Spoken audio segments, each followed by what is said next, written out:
Mirë mbrëma dhe përshëndetje. Unë jam Mesut Shabani në podcastin Mesut Shabani. Nëse në fund të videos ju pëlqen ajo që unë kam përfolur apo kam komentuar, bëni një subscribe. Pra, sot është e martë, data është 17, muaj është i 3 i vitit 2026, vit që po e shkelim gati 3 muaj. Dhe tetova nuk do të ishte ashtu, sikur mos e kishim Bilal Kasamin për kryetar. Leqe nuk u tregua si ekonomist, por ai tash del dhe shet në Tetov thujnë Dardha Kakiçka. Njëtët muhabete i pat bë edhe me kur ju dha partneritetit privat publik, bartja brëllokeve, njëtët dhe për mbi gjitha edhe tallet. Tallet me inteligjencën e popullatës intelektuale këtu në Tetov. Tallet.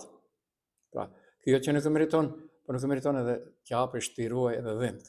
Pra, nuk pam asgjë nga ekonomisllëku i tij. Asgjë. Pam vetëm atë që çdo qytetar i thjesht di, vetëm shit. Sepse i vetmja gjë që në Tetov po paguhet më tepër është ujë. Dhe çfarë problemi ka atër? Se nuk mund ta menaxhoj komuna, ujë. Ta dëgjojmë se çfarë tha sot në debat publik. Pra, këtu ka vend edhe për prokurorin, edhe për policinë financiare, ka vend edhe për ndërgjegjen.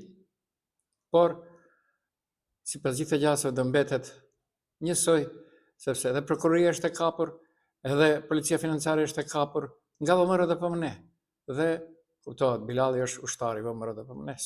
Në bazë të legjit ujë nuk mund të privatizohet. E kam thënë dhe do të përshkris, do të fjalë për një studim fizibiliteti që ka marrë parasysh disa modele të zgjidhjes së problemit me furnizim ujë të pishëm në qytetin e Tetovës.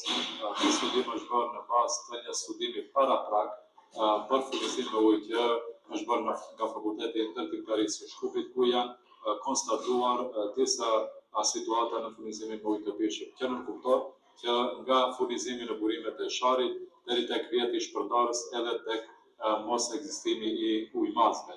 Në bazë të këtij studimi është konstatuar që Komuna e Tetovës urgjen duhet të punojë në të trija plane. Fillimisht instalimin e ujëmazve, sepse nga momenti kur ne nuk kemi ujëmates dhe nuk kemi përfshirje më të madhe të qytetarëve të cilët e konsumojnë ujin e pishëm në Tetov, ne nuk mund të kemi informata të sakta se në cilat gypa të rrjetit primar apo sekondar kemi më shumë humbje të ujit dhe kur duhet komuna të intervenojë më urgjent. Po ashtu edhe sa i përket furnizimit me ujë të pishëm nga burimet e Sharit, pra edhe në këtë aspekt Komuna e Tetovës është po investon në drejtim të instalimit të pipave të ri. Pra që të mund ky problem njëherë për gjithmonë të zgjidhet pas të studimit dhe që në këtë fazë duhet të kyçet edhe partner privat i cili do të ofronte teknologjinë dhe diturinë apo know-how e vet për sa i përket asaj që është pika më e dobët e gjithë sistemit me furnizim me ujë. Dhe ajo ka të bëjë me matjen dhe fakturimin dhe inkasimin e harxhimit të ujit të pishëm në Tetov. Po pra, e dëgjuat, do të thënë, partneri privat publik do vi gati, do bëj matjen dhe do bëj fakturimin e fakturave të ujit. Pra, pastër fitim pa investim. Që pastaj Komuna e Tetovës të vazhdoj me investimet e saj publike në përmirësimin e rrjetit të primar, sekondar, por edhe të kypit kryesor nga burimet e Sharit deri tek rezervuari i qytetit. Pra është një sistem i tërë. Po pra, tash ka ndruar metoda. Pse të harxojnë nga partneriteti privat publik, kur asnjëherë nuk dihet kush është kryesori aty. Do thënë, dhe bëjmë me mjete shtetërore nga qytetarët e pastaj kur duhet të vjelen të ardhurat, do aktivizohet partneriteti privat publik. Kjo është e paparë. Kjo është e padëgjuar. Këtu ka vend edhe për prokurorin, ka vend edhe për policinë financiare, ka vend edhe për shumë çka. Por jo. Prokuroria është në kontroll të VMRDP-s, policia financiare është në kontroll të VMRDP-s, dhe si mund t'i bëjnë diçka Bilalit kur ai është me VMRDP-n? Në ndërkohë, për njëjtën problem ka reaguar edhe më mirë për Tetovën. Edhe drejtori dhe kryetari I komunës e pranuan haptazi që nuk kanë kapacitet për të menaxhuar. Si në ndërmarrje tjera, ashtu edhe në ndërmarrjen e ujit, që është e drejtë elementare e njeriu furnizimi me ujë, pranuan ato vetë që komuna nuk ka kapacitet të menaxhon këtë ndërmarrje dhe kërkon ndihmë nga partneritet privat, që është përsëri, domethënë zgjidhja që gjendet në kuadër të komunës është përsëri në kurrizë të qytetarëve. Furnizimi me ujë nëse e ban nuk shitet ujë, e kuptoj. Është në rregull të gjithë të paguajnë ato që shfrytëzojnë, edhe ajo është në rregull, mirë po zgjedhja që ofron komuna është gjithmonë në kurrizë të qytetarëve, ashtu siç ndodhi me mbledhjen e mbeturinave. Domethënë gjendet zgjedhja po qytetarët paguajnë fatura, këtë nuk e quaj unë si sukses I komunës, për shkak se përsëri qytetarët janë ata që e gjejnë, mendoj që e realizojnë atë zgjidhje dhe në këtë rast edhe urmatësit që do të vendohen në shtëpia do të paguhen nga person, domethënë nga individët, nga ato që shfrytëzojnë shërbimin, këtë duhet ta theksoj. Domethënë urmatësit që do t'i vendohen partneri privat në këtë rast atëherë të gjithë këto do të paguhen prej vetë qytetarëve. Dhe normal furnizimin që do ja bën rrjetin përsëri të paguhet prej qytetarëve, faturimi do të bëhet në kurrizë të qytetarëve. Të gjitha ato planifikimet në buxhet që I kishin bërë për punësime, 40 punësime, edhe kjo do të bëhet në kurrizë të qytetarëve dhe të gjitha xhimeve tjera. Gjendet një zgjidhje, kemi një problem serioz që kërkon zgjidhje, po në mungesë të aftësisë të komunës për të gjetur zgjidhjen adekuate, përsëri gjen një zgjidhje e cila do të kushton shumë qytetarëve në këtë kohë krize. Po pra, me të drejtë, gjithë qytetarët po e theksojnë se Bilal Kasami, lidher me menaxhimin, nuk ka haber. Por, ato që I përmendin, nuk duhet haruar vetëm edhe një gjë. Mbaj mend, sepse të punësorëve viteve 70 dhe 80 u kanë ndalur nga rrogat e tyre me vetë kontribut për ujësjellje 3%. Pra, nuk është kjo as pasuri e komunës, por është pasuri e gjithë qytetarëve. Dhe e dyta, se mos ketë referendum për ujin e pishëm. Se mos ketë referendum për ujin e pishëm. Pra, Bilal Kasami edhe njerë dëshmon se është tugjar. Vetëm shet. As se si që të regoj vetë se është vërtet. Por, I kemi edhe ne fajt, por fajt I ka edhe gjithë ata të cilët ja dhanë votën, për shkak se duke menduar nga një e keqe që aso kohë ishte BDI, zgjodhen një të keqe më të butë, por kjo si duket është jashtë çdo kufiri. Okej, shohim e bëjmë, do e mbam për fjale, sepse vërtet uji është I dhënë nga Zoti o Bilal. Nuk është as e babës tonë trashëgimi, as askujt që ta shesësh. Sepse gjitha I sheretet janë aty. Okej, nuk është okej për unë vërtetë. Dhe, do ndalem prapë te Bilal Kasami. Para disa kohësh, tipi u ndal dhe çfarë nuk tha për Fatmir Limanin. E dini sot se çfarë ka ndodhur? Nga qeveria thon. Fatmir Limani dhe Erben Fetaj mbeten ministra, pa marrë parasysh raportet e tyre në atë që quhet vlen. Pra, mbeten ministra. Dhe fëmijët e lagjës timi dëgjojnë nga njerë këtu duke luajtur zërkakanati. Pra, vleni pa kontroll, kur deklaratat nuk përputhen me realitetin. Ta dëgjojmë Bilal, dëshmoj e thrasim Bilal historia, se çfarë tha mu për një takim këtyre ditëve që ndodhi për iftar në Tiranë, ku ishte I pranishëm edhe Fatmir Limani, por ishte I pranishëm edhe Ali Ahmeti dhe pjesëtarë të tjerë nga Aki. Si fotografi nuk është që ka qenë, do kisha thonë, fotografia më e mirë të cilën prezanton një ministër që edhe më tutje mbetet ministër në qeverinë ku I propozuar nga vleni apo në qeverinë ku është edhe vlen, sigurisht që mbetet që vetë Zoti Limani këto ditë të sqaroj qëllimin dhe atë se pse është ulur në një tavolinë me Ali Ahmetin, të cilin ai vetë ka deklaruar se në asnjë farë kushti nuk do të ishte ulur bashkë me ata të cilët i ka akuzuar si vrasës të babait të tij. Pra, në dy karike nuk mund të ri. Jo ai ri në dy, po jo në karikën e partisë suaj Besa, por në të që quhet qeveri. Dhe ka dalur edhe Arben Fetahi sot ka reaguar, vlen më ka shumë bosh. Pa ashun nuk do të ekzistonte. Po nuk e kam të qartë, cilën ASH tash? Se ASH ka Sela, ASH ka Tarivari, dhe tash në doli ASH edhe Arben Fetahi. ASH edhe Arben Fetahi. Jo dini se unë bëhem shumë i mençëm. Dhe ja, cili është një reagim imi. Vlen pra nuk ka kontroll, kur deklaratat nuk përputhen me realitetin. Deklarata e Bilal Kasami doli huq për dy arsye kryesore. Po mundohet të paraqet si devijim individual për tregon krizë strukturore. Kasami thotë që Fatmir Levani ka vepruar krye me vete që ishte në Tiranë. Nëse kjo do ishte vërtet, plotësisht atëherë do kishte pasojë të menjëhershme politike, shkarkim, distancim i qartë, ose të paktën koordinim për ta korrigjuar situatën. Por sipas zhvillimeve që ndodhen, Fatmir Limani dhe Arben Fetahi vazhdojnë të jenë në poste ekzekutive dhe madje funksionojnë pa koordinim me Vlenin. Kjo erëson narrativën e aksionit individual që thotë Bilal Kasami. Këtu duket më shumë një mungesë kontrolli nga Vlen, jo thjesht një devijim personal. Pra fuqia reale nuk është te Vlen, por te kryeministri. Pika më e fortë është kjo, kuadrat mbahen në poste me pëlqimin e Kristian Mickovskit. Ndërsa Kristian Mickovski kush tha se kontrollon. A di sa e don Bilalin ai? Ja biletash nga dashuria ndaj Bilalit i ka thënë nga VMRDP këtu degan të to thuajnë, një post të drejtor në nivel komunal.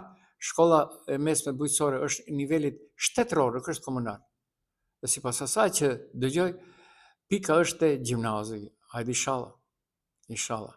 Sepse Bilali nuk mund të ikë nga ajo që ne nuk dim asgjë, me Kristian Mickovski di shumë gjë. Pra, ndërsa Vlen nuk ka rinë të izëvendësoj, hajde ndryshohet. Kjo krijon në realitet politik të pakëndshëm. Vlen duket si strukturë pa kontroll mbi njerëzit e vet në qeveri. Ndërsa Kasami flet sikur ai e ka atë kontroll. Pra, retorika morale dhe realiteti politik, cili është? Kasami ngret çështjen edhe në nivel moral. Takim me Ali Ahmetin, bile keq përdor edhe biseda, do kisha thënë, të ndër tavolinë. Biseda sikur te Shetoria Kabashi. Një politikanit nuk i ka hije të përmend atë se çfarë ka përmend ai në ndonjë intervistë apo dikur. Ndroj njerëzit, edhe me fe, edhe me Kur'an, lejohet mendimi ndryshe. Në politikë, sidomos në RV, takimet tabu ndodhin vazhdimisht kur ka interes. Ndërkohë, ai nuk po jep përgjigje Bilal Kasami për çështjen kryesore. Pse nuk vepron Vlen konkretisht? Ja te e keni Konstantinovskën e gjykatës kushtetuese. Hajde. Pse hesht? Pra, Kasami po përpiqet ta minimizoj krizën si problem individual, por realiteti është krizë politike, kontroll brenda Vlenit ka. Varësi nga Mickovski për vendimet kadrovike. Pra nuk është çështje një ministër ulën në tavolinë të gabor, është çështje se kush realisht vendos në këtë koalicion. Dihet kush është balla. Abili, dihet Tristani. Dhe. Është vërtet kjo rënqese për ne shqiptarët në Maqedoni. Ky çka po bën Bilali vërtet, thot një malsori im këtyre ditëve, unë edhe 10 nuk e kisha dhënë ti ruaj. E po ja, kara sopatan mjalë dhe bën çka do. Bën çfarë do. Kur nuk ka logjik se nesër gjërat do ndryshojnë. Vërtet do ndryshojnë. Po le të jetë edhe 3 mandate kryetar komunë. Qeveria është ajo e cila Bilalin e mbah. Pa votat e LSDM-s herën e parë dhe pa votat e VMRDP-s, ai nuk mund të ishte kryetar komunë. Dhe kur të gjitha këto si histori ende nuk u kanë treguar familjes në prekas Melis Jashari, për të del edhe situata kështu. Pra, vërtet, ne si në Tetov të varët jemi në zort. Në zort jemi me përflitet edhe për disa lokacione, jo një, për 2-3 lokacione të tjera, ku veç gjërat kanë përfunduar. Dhe të me madhësi shumë të mëdha se ajo që është tek monopoli. Po, 5 pare në kjo Bilal. Por a thua një ditë, kur kretë kjo do kaloj, a thua do funksionoj shteti juridik. Por edhe nëse nuk funksionon shteti juridik, a thua, do të funksionoj ndërgjegja. Sepse ndërgjegja nga njerë vërtet është, shojma do mund të del në kafejnë apo qëtore e kabashit, që e ka aty të dera. Vërtet është kjo rënqethëse. Rënqethëse është. Vërtet shqiptarët në Maqedoni nuk ka kush timron. Atë që ka shpërndar mbi 1200 iftare për familje në nevojë dhe studentët gjatë Ramazanit. Kjo është. O Bilal, këtë është rregull. Dil në malsinë e sharit ku i marrësh votat. Fukarallo ku i madh. Atyre cilë va ke marrë votën tash, nuk ndërgjej se si va ke marrë. Dërgovu ushqim për Bajram. Dërgovu. Dhe kjo që shpërndan është PR pastër. Krit njerëzit në atë shoqat janë njerëzit e Bilalit. Krit të partisë së tij. Të partisë së tij. Pra që ka shpërnda në atë shoqat. Për një, për këmbe. Të përthoj, thuin edhe në të to. Kështë okej për unë vazhdoj dhe pak, sepse vërtet është diçka shumë interesante po ndodh me shqiptarët në Maqedoni. Dëgjoni sonde nuk u mora me Izet Megjitin. Çfarë do merresh me Izet Megjitin? Nuk ke pse të merresh. Nuk është as kopje e Bilalit, Bilali është kopje e VMR dhe Prones, ai është kopje edhe e BDI-s, është kopje edhe LSDM-s, është kopje edhe atë kopje e thellë, jo kopje sa për sy e faqe. Dhe ajo që të argëton. Alternativa dhe umlit ka nesër, diskutoj shkrirjen në vlen. Bekim Sali. Dhe ka folur deputeti Evlirin Saranda Imeri Stafaj, rreth gjendjes në sistemin e drejtësisë. Zonja Stafaj, e keni Kostadinovski. Një fjalë nuk e thatë për Kostadinovski. Një fjalë, i cili po ndërhyn tash edhe në Kuvendin e Republikës së Maqedonisë, ku kryetar është i koalicionit tuaj Afrim Gashi. Pra, u pengon VMR-s dhe shumë kujt të nacionalitetit braqet të Këshillës Republika u pengon edhe kryetar Lloku në gjykatën kushtetuese. Dal nga dal do i heqin të gjitha. Pra, mund tek tuk ndonjë drejtor dhe asgjë më tepër. Pra, shumë çka është e kalbur në atë që quhet Maqedoni Perëndimore dhe shqiptarët. U heshtën zërat lidhur me skandalin që ka të bëj me autostradën Korridori 8. Heshtën. Dhe a dini pse heshtën? Sepse shumë kusht është i përzirë, edhe BDI është i përzirë, edhe VMR dhe PMN. Nuk ka se çka.